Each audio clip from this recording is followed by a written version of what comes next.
नमस्ते dear viewers. आज के इस वीडियो में हम लोग स्टैटिस्टिकल एनालिसिस ऑफ डाटा की बात करेंगे। देखिए मेरे प्यारे व्यूवर्स, पिछली वीडियो में हम लोगों ने देखा डिफरेंट टाइप्स ऑफ एरर्स के बारे में, है ना। वहाँ पर हम लोगों ने पढ़ा सिस्टमेटिक एरर किसे कहते हैं, ग्रॉस एरर किसे कहते हैं, रैंडम एरर किसे कहते हैं, है ना।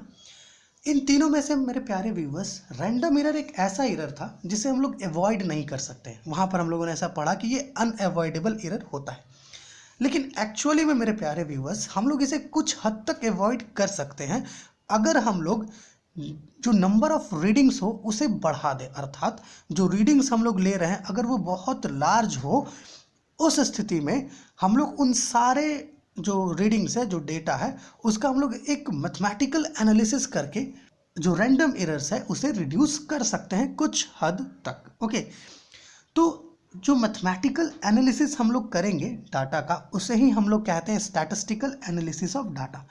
और डाटा का स्टैटिस्टिकल एनालिसिस करने के लिए हमारे पास कुछ मेथड्स होते हैं, जैसे कि arithmetic mean, median, deviation from mean, average deviation, standard deviation, okay, variance and काई स्क्वायर स्टैटिक्स। ओके, तो इन सातों पर बिल्कुल डिटेल्स में हम लोग बारी बारी से चर्चा करेंगे। सबसे पहले देखते हैं कि अरिथमेटिक मीन किसे कहते हैं। तो मेरे प्यारे व्यूवर्स, अरिथमेटिक मीन की सबसे पहले बात करते हैं। जैसा कि हम लोगों ने यहाँ पर लिखा है कि it is defined as the sum of all the readings divided by the number of readings.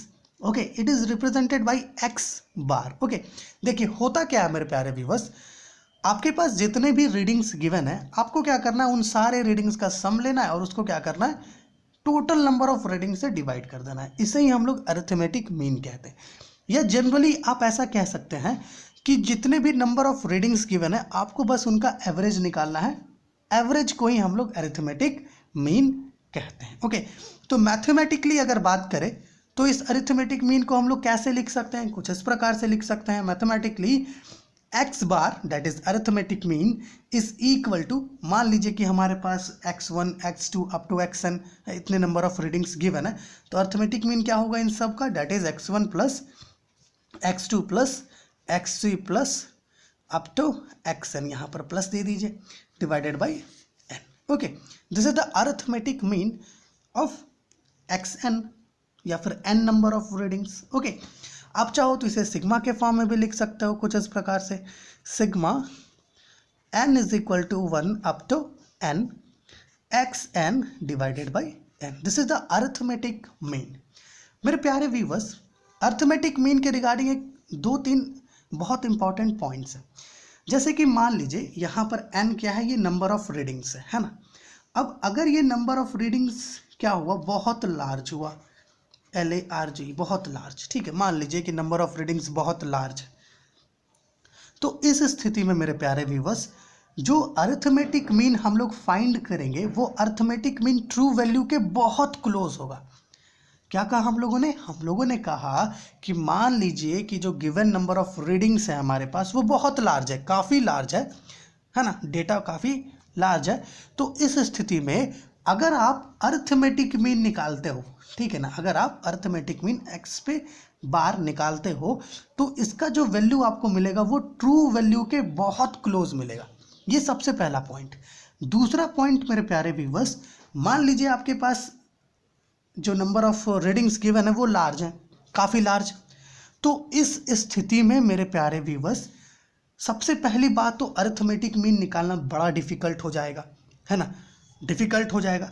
तो हम लोग क्या करते हैं इस स्थिति में, अरिथमेटिक मीन निकालने के बजाय, है ना, हम लोग मीडियन निकालते हैं। क्या करते हैं, अरिथमेटिक मीन निकालने के बजाय हम लोग मीडियन निकालते हैं। समझ में आ रहा है।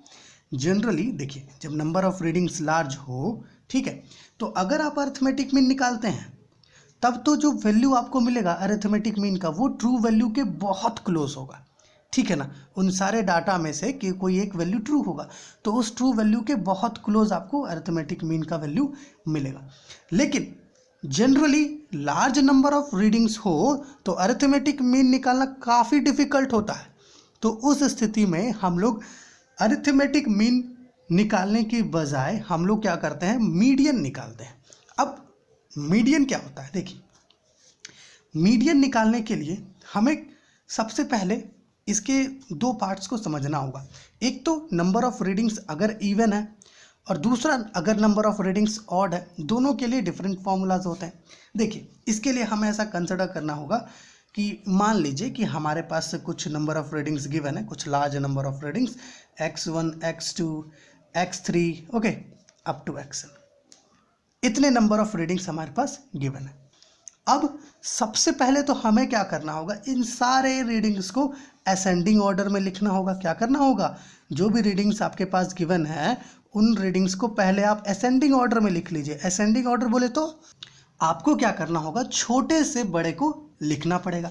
उसके बाद है ना, जो भी नंबर ऑफ रीडिंग्स गिवन है उसको आपने क्या किया, असेंडिंग ऑर्डर में अरेंज कर दिया। उसके बाद क्या करना है, आपको देखना है कि जो टोटल नंबर ऑफ रीडिंग्स आपके पास गिवन है वो ऑड है या इवन है। अगर वो ऑड है तो इस स्थिति के लिए आपको जो फॉर्मूला प्रयोग करना है मीडियन के लिए वो होगा x median is equal to x, subscript है यहाँ पर ध्यान रखिएगा, n+1 डिवाइडेड बाई 2 सबस्क्रिप्ट। चलिए इसके लिए एक छोटा सा एग्जांपल ले लेते हैं। मान लीजिए आपके पास n का वैल्यू 11 है, अर्थात जो नंबर ऑफ रीडिंग्स है वो ऑड गिवन है। तो इस स्थिति में जो मीडियन होगा दैट इज x मीडियन, वो क्या होगा, x 11+1 divided by 2 that is x 12/2 that is x 6 है ना, मतलब जो 6th रीडिंग होगा वो मीडियन होगा। समझ में आ रहा है। उसी प्रकार मेरे प्यारे व्यूअर्स, अगर मान लीजिए कि आपके पास नंबर ऑफ रीडिंग्स जो है वो इवन गिवन है, n का वैल्यू अगर इवन है, इस स्थिति में फॉर्मूला बदल जाता है। वो फॉर्मूला हो जाता है x मीडियन का इज इक्वल टू है ना sum of middle two values, sum of middle two values okay divided by 2। जैसे मान लीजिए कि आपके पास कुछ इस प्रकार से नंबर ऑफ रीडिंग्स 6 गिवन है और वो रीडिंग्स हैं x1 x2 x3 x4 x5 and x6, ये 6 रीडिंग्स आपके पास गिवन है। ओके, तो हमें क्या कर रहा है, सम ऑफ मिडिल टू टर्म है ना, 2 वैल्यूज़ का या 2 टर्म्स का हमें सम निकालना है। तो ये तो 2 स्टार्टिंग का और ये 2 लास्ट का, तो 2 मिडिल टर्म्स कौन कौन सा है, x3 प्लस x4, तो x3 plus x4 divided by 2 करेंगे तो आपको मीडियन मिलेगा। कब, जब नंबर ऑफ रीडिंग्स इवन होगा। ओके, समझ में आ रहा है। मीडियन कब निकालते हैं, मीडियन तब निकालते हैं जब हमारे पास नंबर ऑफ रीडिंग्स काफ़ी लार्ज हो जाता है। उस स्थिति में अर्थमेटिक मीन निकालना बड़ा डिफिकल्ट होता है, तो हम लोग क्या करते हैं, मीडियन निकालते हैं। उसमें भी हमें पहले तो क्या करना होगा, जो भी रीडिंग गिवन है उसको पहले असेंडिंग ऑर्डर में कन्वर्ट कर लीजिए। उसके बाद देखिए कि नंबर ऑफ रीडिंग्स ऑड है या इवन। ऑड है तो इस फॉर्मूला का प्रयोग कर लीजिए, इवन है तो इस फॉर्मूला का प्रयोग कर लीजिए। ओके, तो मेरे प्यारे व्यूवर्स, यहाँ जो 2 मेथड से अरिथमेटिक मीन और मीडियन, इन दोनों को हम लोगों ने समझ लिया। अब बात करते हैं डिविएशन फ्रॉम मीन की और एवरेज डिविएशन की, आखिर ये दोनों क्या होते हैं। तो मेरे प्यारे व्यूवर्स, चलिए सबसे पहले देखें कि डिविएशन फ्रॉम मीन किसे कहते हैं। मेरे प्यारे व्यूवर्स, अभी कुछ देर पहले हम लोगों ने क्या देखा कि अरिथमेटिक मीन किसे कहते हैं। तो अरिथमेटिक मीन का जो वैल्यू है, उस वैल्यू से गिवन रीडिंग कितना डाइवर्ट हो रहा है, कितना डिविएट हो रहा है, उसी डिविएशन को हम लोग कहते हैं डिविएशन फ्रॉम मीन। ओके, जैसा कि हम लोगों ने यहाँ पर डिफाइन किया है, it means that how much the given reading is deviating from arithmetic mean, it is denoted by D I, है ना, डी और आई सबस्क्रिप्ट है, ध्यान रखिएगा। ठीक मेरे प्यारे व्यूअर्स, देखिए जनरली क्या कहा हम लोगों ने, हमारा जो गिवन रीडिंग है वो कितना डिविएट कर रहा है अरिथमेटिक मीन से, इसे ही हम लोग कहते हैं डिविएशन फ्रॉम मीन। ओके, और इसे डी आई से रिप्रेजेंट करते हैं। मैथमेटिकली कहें तो डिविएशन फ्रॉम मीन को आप कुछ ऐसे लिख सकते हो, D I is equal to X I minus X bar. यहाँ पर डी आई क्या है प्यारे व्यूअर्स, ये है deviation from mean of ith particle, क्योंकि आई यहाँ पर ले रहे हैं तो ith पार्टिकल। एक्स आई क्या है, given reading of ith particle, है ना, या रीडिंग ऑफ ith पार्टिकल कह सकते हो। एक्स बार क्या है, अरिथमेटिक मीन। ओके, अब डिविएशन फ्रॉम मीन के रिगार्डिंग कुछ पॉइंट्स है, जैसे कि डिविएशन फ्रॉम मीन जो है हमारा मेरे प्यारे व्यूअर्स, वो आपका पॉजिटिव भी हो सकता है, वो आपका निगेटिव भी हो सकता है। मतलब जो वैल्यू आएगा डिविएशन फ्रॉम मीन का, वो पॉजिटिव भी आ सकता है और वो निगेटिव भी आ सकता है। अब आप कहेंगे कैसे? तो मेरे प्यारे व्यूवर्स, यहाँ पर एक्स आई क्या है? ith रीडिंग है ना, कोई भी ith रीडिंग है, और एक्स बार क्या है? अरिथमेटिक मीन है ना। तो मान लीजिए हमारा ith रीडिंग ग्रेटर हो गया किससे? अरिथमेटिक मीन से। तो इस स्थिति में हमें वैल्यू तो पॉजिटिव मिल जाएगा डी आई का, लेकिन अगर एक्स आई का वैल्यू कम हो गया किससे? अरिथमेटिक मीन से, तो इस स्थिति में मेरे प्यारे व्यूवर्स हमें जो वैल्यू मिलेगा डिविएशन फ्रॉम मीन का वो नेगेटिव मिलेगा। ओके, तो ये याद रखिएगा कि जो डिविएशन फ्रॉम मीन है वो आपका पॉजिटिव भी हो सकता है इस कंडीशन के अकॉर्डिंग, और नेगेटिव भी हो सकता है दिस कंडीशन के अकॉर्डिंग। समझ में आ रहा है? समझ में आ गया डिविएशन फ्रॉम मीन? इसका मतलब ये है कि हमारा गिवन रीडिंग कितना डिविएट कर रहा है किससे? अरिथमेटिक मीन से, है ना। इसे हम लोग मैथमेटिकली इस प्रकार से रिप्रेजेंट करते हैं।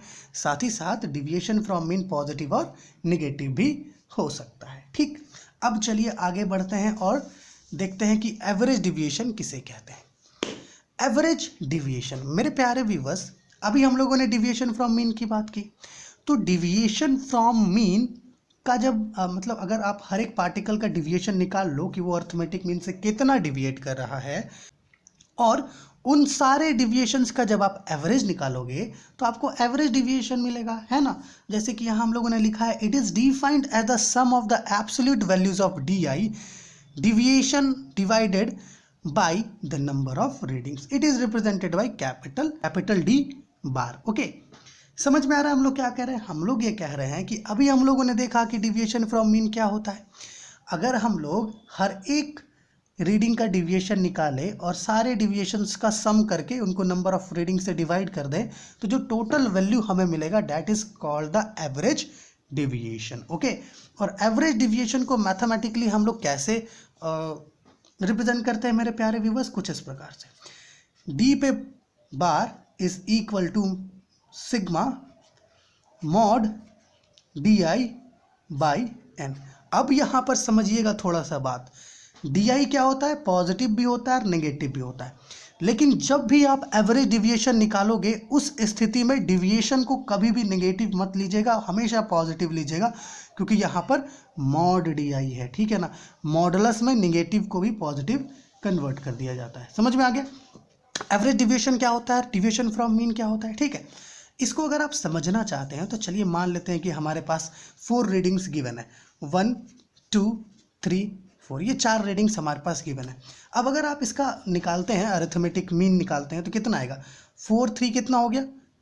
अरिथमेटिक मीन कैसे निकलेगा? इनका सम करने से निकलेगा, है ना। इनके सम को डिवाइड करना होगा किससे? नंबर ऑफ रीडिंग से। नंबर ऑफ रीडिंग्स 4 है, तो कितना हो गया? 7 2 9 और 10, 10/4 कितना हो जाएगा? 2.5। ये हो गया हमारा अरिथमेटिक मीन।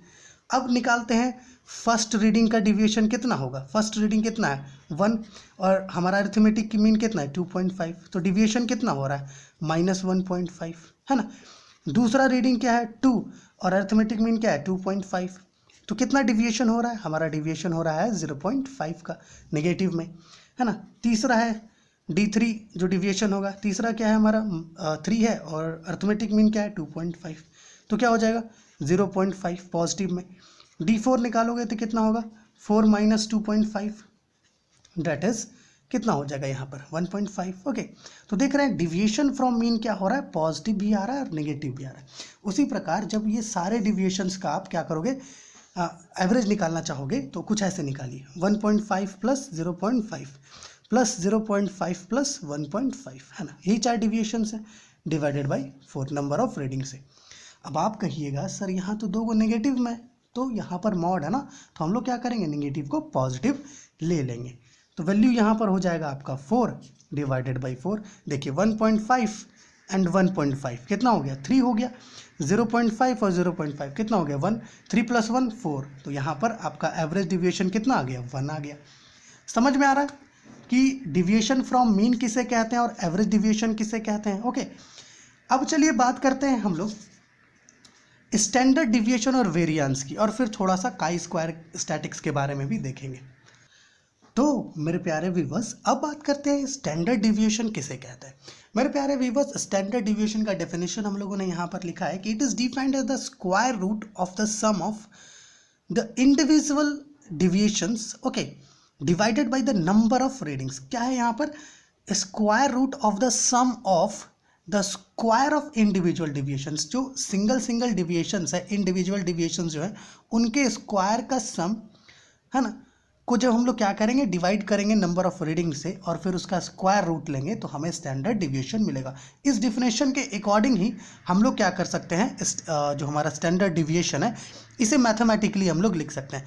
तो मैथमेटिकली अगर बात करें तो स्टैंडर्ड डिविएशन को हम लोग कुछ ऐसे लिख सकते हैं, सिग्मा, स्टैंडर्ड डिविएशन को सिग्मा से रिप्रेजेंट करते हैं, ठीक है। तो सिग्मा क्या हो जाएगा आपका, हो जाएगा D1 प्लस D2, है ना, स्क्वायर, सब पे स्क्वायर है, D3 square plus dot dot dot plus DN square divided by total number of reading से डिवाइड करेंगे और उसका स्क्वायर रूट ले लेंगे, है ना। ये हो गया आपका स्टैंडर्ड डिविएशन मैथमेटिकली हम लोग स्टैंडर्ड डिविएशन को ऐसे लिखते हैं। यहाँ पर सिग्मा क्या है, स्टैंडर्ड डिविएशन को रिप्रेजेंट कर रहा है। D1 क्या है, ये डिविएशन है फर्स्ट रीडिंग का। DN क्या है, nth रीडिंग का डिविएशन है। N क्या है, टोटल नंबर ऑफ रीडिंग है, ठीक है। मेरे प्यारे व्यूअर्स, इस डिफिनेशन के कारण स्टैंडर्ड डिविएशन को हम लोग रूट मीन स्क्वायर डिविएशन भी कहते हैं, क्योंकि यहाँ पर क्या है, हम लोग तो सबसे पहले इंडिविजुअल डिविएशंस का स्क्वायर ले रहे हैं और फिर इनका मीन निकाल रहे हैं और फिर इसका रूट ले रहे हैं। इसकी वजह से हम लोग स्टैंडर्ड डिविएशन को क्या कहते हैं, रूट मीन स्क्वायर डिविएशन भी कहते हैं, ठीक है। अब यहाँ एक बहुत इंपॉर्टेंट पॉइंट है जो हम लोग एक छोटा सा स्टेप के बाद देखेंगे। यहाँ पर आप चाहो तो इसे सिग्मा के फॉर्म में भी लिख सकते हो, under root sigma n is equal to 1 up to n dn divided by n। कुछ इस प्रकार से भी हम लोग इसको लिख सकते हैं। अब देखते हैं एक इम्पॉर्टेंट पॉइंट, है ना, माफ़ कीजिएगा, दो इम्पॉर्टेंट पॉइंट्स हैं मेरे प्यारे व्यूअर्स। यहाँ सिग्मा का वैल्यू है ना, देखिए ये जो सिग्मा है दैट इज स्टैंडर्ड डिविएशन, इसका वैल्यू जितना स्मॉल आता है ना, जितना स्मॉल, ये सिग्मा जितना छोटा होगा, अर्थात इस स्टैंडर्ड डिविएशन का वैल्यू जितना कम आएगा उतना ही एक्यूरेट वो वैल्यू होगा। ध्यान रखिएगा, स्टैंडर्ड डिविएशन का वैल्यू जितना कम होगा, जितना लेस होगा, उतना ही एक्यूरेट वैल्यू होगा वो, ठीक है। ये पहला पॉइंट। दूसरा पॉइंट, अगर मान लीजिए यहाँ जो टोटल नंबर ऑफ रीडिंग्स है n, अगर ये कम हो गया 20 से, है ना, 20 से कम हो गया total number of readings n जो यहाँ पर गिवन है, अगर ये 20 से कम हो गया, इस स्थिति में जो फॉर्मूला है स्टैंडर्ड डिविएशन का वो थोड़ा सा बदल जाता है कुछ ऐसा, sigma is equal to under root D1 square D2 square dot dot dot DN square divided by n-1, कुछ इस प्रकार का हो जाता है, ठीक है। समझ में आ रहा है स्टैंडर्ड डिविएशन क्या है? इसका डेफिनेशन आपके सामने। स्टैंडर्ड डिविएशन को रूट मीन स्क्वायर डिविएशन भी कहते हैं। क्यों कहते हैं? क्योंकि हम लोग डिविएशन के स्क्वायर का पहले मीन निकाल रहे हैं और फिर उसका रूट ले रहे हैं। इसकी वजह से स्टैंडर्ड डिविएशन को हम लोग रूट मीन स्क्वायर डिविएशन भी कहते हैं। साथ ही साथ आप इसे ऐसे भी लिख सकते हो। दूसरा, स्टैंडर्ड डिविएशन का वैल्यू अगर आप निकाल रहे हैं तो उसका वैल्यू जितना स्मॉल आए, जितना स्मॉल, उतना ही एक्यूरेट स्टैंडर्ड डिविएशन का वैल्यू होता है। दूसरा पॉइंट, अगर मान लीजिए कि आपका जो वैल्यू गिवन है नंबर ऑफ रीडिंग्स का वो 20 से कम है, तो उस स्थिति में स्टैंडर्ड डिविएशन के लिए जो फॉर्मूला आप प्रयोग करोगे, है ना, प्रयोग करोगे, वो फॉर्मूला ये वाला प्रयोग करोगे, ठीक है। यहाँ पर n था, इसके जगह पर n-1 हो गया, बस, ओके। तो ये हो गया हमारा स्टैंडर्ड डिविएशन, है ना। अब बात करते हैं वेरिएंस की कि भाई वेरिएंस क्या होता है ना। तो मेरे प्यारे व्यूअर्स, वेरिएंस का डेफिनेशन हम लोगों ने यहाँ पर लिख के रखा है कि it is defined as the square of standard deviation, it is represented by v और सिग्मा स्क्वायर। मेरे प्यारे व्यूअर्स, अभी कुछ देर पहले हम लोगों ने क्या देखा, स्टैंडर्ड डिविएशन किसे कहते हैं, उसका मैथमेटिकल रिप्रेजेंटेशन। तो उस स्टैंडर्ड डिविएशन का जब आप स्क्वायर ले लेते हो तो आपको जो वैल्यू मिलता है, that value is called variance. कैसे? देखिए, वेरिएंस को हम लोग v से या फिर सिग्मा स्क्वायर से रिप्रेजेंट करते हैं। तो वेरिएंस को मैथमेटिकली आप ऐसे लिख सकते हो, under root D1 square plus D2 square plus dot dot dot up to DN square divided by n। इसका आपको होल टू द स्क्वायर ले लेना है, ठीक है। तो वेरिएंस क्या हो जाएगा, ये हो जाएगा आपका D1 square plus D2 square dot dot dot up to DN square divided by n। समझ में आ गया? This is the variance. अब वेरिएंस में भी एक पॉइंट है, जैसे कि स्टैंडर्ड डिविएशन में हम लोगों ने देखा कि अगर टोटल नंबर ऑफ रीडिंग 20 से कम हो तो उस स्थिति में स्टैंडर्ड डिविएशन का फॉर्मूला थोड़ा बदल जाता है, n की जगह n-1 हो जाता था, है ना। उसी प्रकार वेरिएंस में भी होता है। अगर मान लीजिए जो नंबर ऑफ रीडिंग्स n यहाँ पर गिवन है, अगर ये 20 से कम हुआ, है ना, नंबर ऑफ रीडिंग्स अगर 20 से कम हुआ तो जो वैल्यू हम लोग यूज़ करेंगे मेरे प्यारे व्यूअर्स, वो वैल्यू होगा, मतलब जो फॉर्मूला यूज़ करेंगे वो कुछ इस प्रकार का होगा, v is equal to d1 square plus d2 square plus dot dot dot up to dn square divided by n-1। ठीक है, कुछ इस प्रकार का वैल्यू प्रयोग करेंगे। तो मेरे प्यारे व्यूवर्स, वेरिएंस क्या है ये समझ गए। जनरली स्टैंडर्ड डिविएशन का स्क्वायर को हम लोग वेरिएंस कहते हैं, इसको v से या सिग्मा स्क्वायर से रिप्रेजेंट करते हैं। साथ ही साथ इसका ये फॉर्मूला होता है वेरिएंस का, हाँ, है ना। लेकिन जब नंबर ऑफ रीडिंग्स 20 से कम हो उस स्थिति में ये वाला फॉर्मूला का प्रयोग करते हैं। तो मेरे प्यारे व्यूवर्स, हम लोगों ने वेरिएंस तक बात कर लिया। अब देख लेते हैं कि काई स्क्वायर किसे कहते हैं ना, एक छोटा सा डेफिनेशन और उसका फॉर्मूला देखेंगे बस। ओके, इतना ही का हमें काम है स्टैटिस्टिकल एनालिसिस ऑफ डाटा में। तो काई स्क्वायर क्या होता है मेरे प्यारे व्यूवर्स, देखिए हम लोगों ने यहाँ पर लिखा है कि the chi square statistics is a measure of how far the observed value are from the expected value, जिसे हम लोग ससेप्टिबिलिटी जो सिंबल होता है उसके स्क्वायर से डिनोट करते हैं। चलिए इसे थोड़ा समझने का कोशिश करते हैं। मेरे प्यारे व्यूअर्स, मान लीजिए आपका रिजल्ट आने वाला है, आपने एक्सपेक्ट किया है कि भाई मेरा 95 आएगा, है ना, आपने ऐसा एक्सपेक्ट किया कि आपका 95 आएगा, है ना। तो ये क्या हो गया, एक्सपेक्टेड वैल्यू हो गया, है ना, जिसका यहाँ बात किया गया है, है ना। लेकिन आपका आया कितना, 85। तो ये क्या हो गया, ये ऑब्जर्व्ड वैल्यू हो गया, है ना। तो एक्सपेक्टेड वैल्यू और ऑब्जर्व्ड वैल्यू के बीच कितनी की दूरी है, इसी दूरी को काई स्क्वायर स्टैटिक्स बताता है। हम लोगों ने एक छोटा सा एग्जांपल लिया, लेकिन जब हमें काई स्क्वायर निकालना होगा तो वहां पर एक बहुत बड़ा टेबल दिया रहता है। ओके, तो चलिए देखते हैं यहाँ क्या लिखा है। The chi square statistics is a measure of how far the observed value are from the expected value, है ना। एक्सपेक्टेड वैल्यू से ऑब्जर्व्ड वैल्यू या ऑब्जर्व्ड वैल्यू जो है एक्सपेक्टेड वैल्यू से कितना दूर है, इसका एक मेजरमेंट होता है जिसे हम लोग काई स्क्वायर स्टैटिक्स की मदद से निकालते हैं। इसके लिए जो फॉर्मूला होता है वो कुछ इस प्रकार का होता है, chi square is equal to FO minus FE divided by FE। यहाँ पर सिग्मा का सिंबल लीजिएगा क्योंकि ढेर सारे वैल्यूज होते हैं। FO क्या है, ये ऑब्जर्व्ड वैल्यू है या ऑब्जर्व्ड काउंट कह सकते हो आप। FE क्या है, ये आपका एक्सपेक्टेड वैल्यू है या आप इसे एक्सपेक्टेड काउंट भी कह सकते हो। और इसको क्या करते हैं, FE से डिवाइड कर देते हैं, मतलब जो एक्सपेक्टेड वैल्यू होता है उसे डिवाइड कर देते हैं। तो ये एक छोटा सा कंसेप्ट था काई स्क्वायर का। अब चलिए हम लोगों ने यहाँ पर क्या किया है, arithmetic mean, median, deviation from mean up to chi square हम लोगों ने पूरा देखा, है ना, डिटेल्स में समझा। हम लोगों ने इस वीडियो में न्यूमेरिकल्स नहीं लिया एक भी, है ना। तो हम लोग क्या करेंगे मेरे प्यारे व्यूवर्स, इस वीडियो में तो सिर्फ थ्योरी देखा हम लोगों ने कि ये क्या होता है, इसका मैथमेटिकल जो रिप्रेजेंटेशन होता है, साथ ही साथ कुछ इंपॉर्टेंट पॉइंट्स हम लोगों ने देखा। लेकिन हम लोग अब क्या करेंगे, इसके नेक्स्ट वीडियो में कुछ न्यूमेरिकल प्रॉब्लम्स लेंगे इन सब के रिगार्डिंग। तो चलिए अगली वीडियो में मिलते हैं आपसे, तब तक के लिए खुश रहिए, आबाद रहिए।